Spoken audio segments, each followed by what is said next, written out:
Oi, pessoal, tudo bem? Nós sabemos que nos últimos dias, em tempos de isolamento social, várias perguntas ficam rondando a nossa cabeça, não é verdade? Então, que tal aproveitar esse período de isolamento social para aprender? E por falar em aprender, você deve estar na sua casa aí se perguntando: tá, mas o que eu devo estudar em arte para o Enem?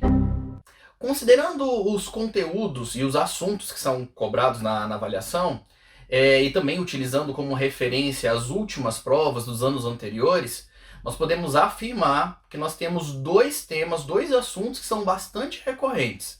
São aqueles assuntos que sempre caem. Então, arte moderna e arte contemporânea. Então, que tal a gente aproveitar esse espaço para bater um papo agora sobre arte moderna? Então, vamos lá? Quando nós falamos de arte moderna, nós estamos nos referindo às expressões artísticas, né? Aos movimentos artísticos que surgiram lá no finalzinho do século XIX e que se estenderam até metade do século XX, tá? Nós temos aqui alguns daqueles ismos da história da arte, que eu tenho certeza que você já ouviu falar, como expressionismo, fauvismo, cubismo, surrealismo, futurismo, dadaísmo, enfim. Mas antes da gente falar sobre esses movimentos, falar sobre alguns desses movimentos, vamos procurar entender um pouquinho o contexto e destacar alguns elementos que influenciaram no surgimento dessas expressões artísticas. Que tal? Então vamos lá, vamos relembrar. O mundo ele passava por transformações intensas no aspecto social, econômico, político e cultural. E grande parte dessas transformações que estavam acontecendo, elas estavam intensamente relacionadas às inovações tecnológicas da Revolução Industrial, tá certo?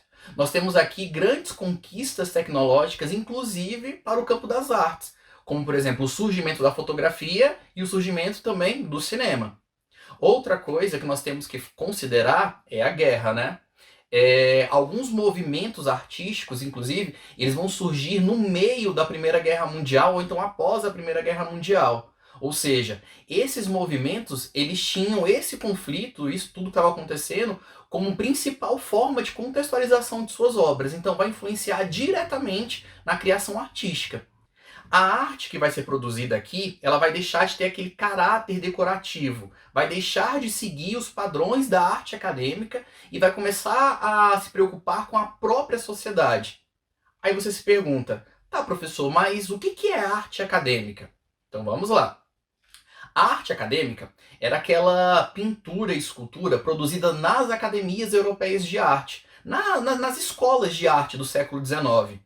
Lá os artistas, o que eles faziam? Eles recebiam um treinamento formal, eles seguiam com rigor aqueles padrões e regras nas representações artísticas. Então o que você tinha? Você tinha na arte acadêmica a representação de temas históricos ou mitológicos, seguindo sempre esses padrões idealizados. A arte moderna, os artistas modernos, eles vão romper com as academias de arte, com essa concepção. Por quê? Porque eles queriam algo diferente. O artista moderno ele vai propor discutir a própria sociedade. Então a sociedade que vai ser colocada em evidência. O mundo ele estava passando por diversas transformações, não é isso? E a arte ela também precisava se transformar.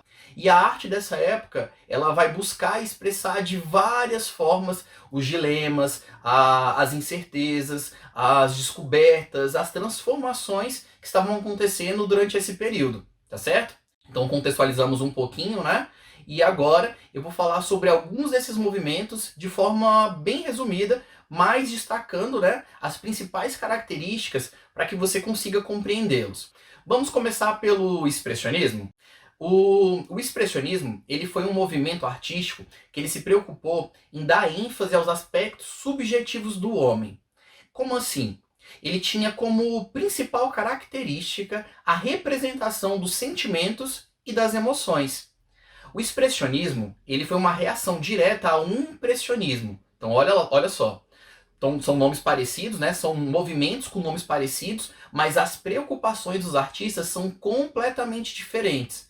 Enquanto o impressionismo se preocupava com as sensações de luz e cor, né? Como retratar isso na tela, o expressionismo ele se preocupava com a problemática da sociedade moderna. Então é bem diferente, tá certo?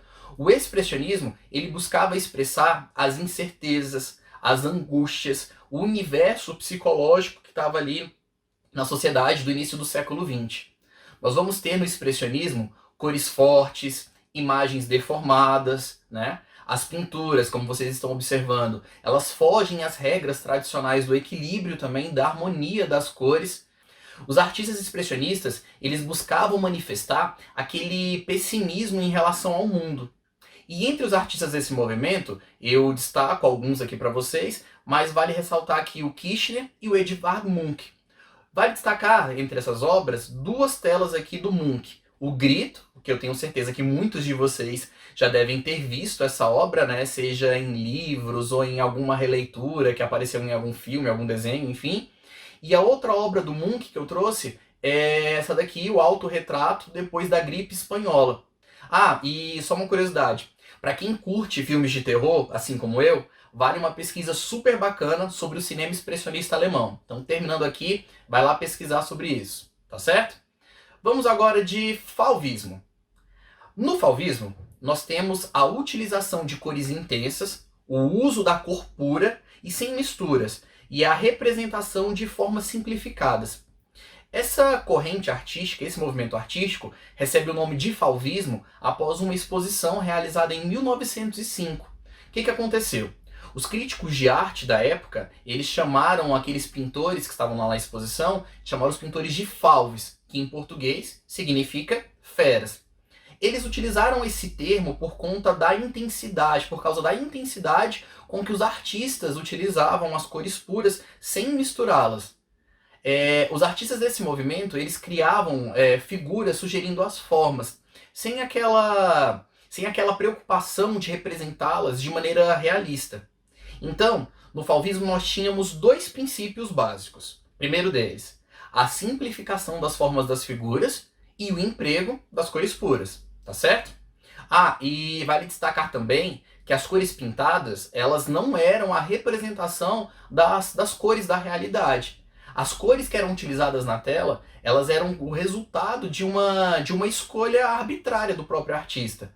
Basta a gente olhar para as imagens que é possível perceber essa escolha de cores, né? Que elas não retratam as cores reais daqueles objetos que eram vistos pelos artistas. Dos pintores fauvistas, Matisse foi sem dúvida aquele de maior destaque. Agora vamos de cubismo?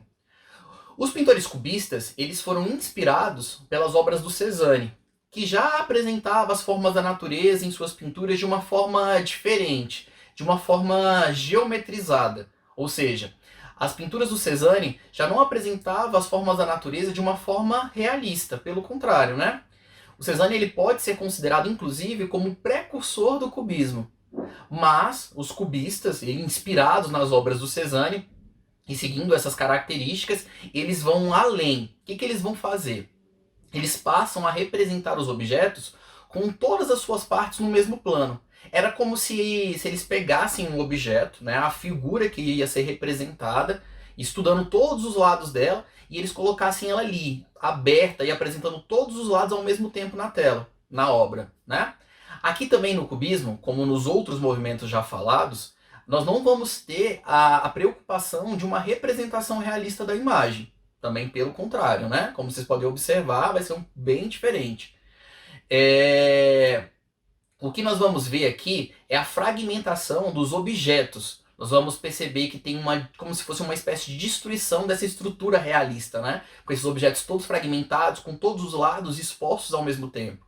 No cubismo nós temos duas grandes tendências, dois grandes períodos, né? O cubismo analítico e o cubismo sintético. No cubismo analítico nós vamos ter obras extremamente fragmentadas, que vão buscar representar todos os lados simultaneamente.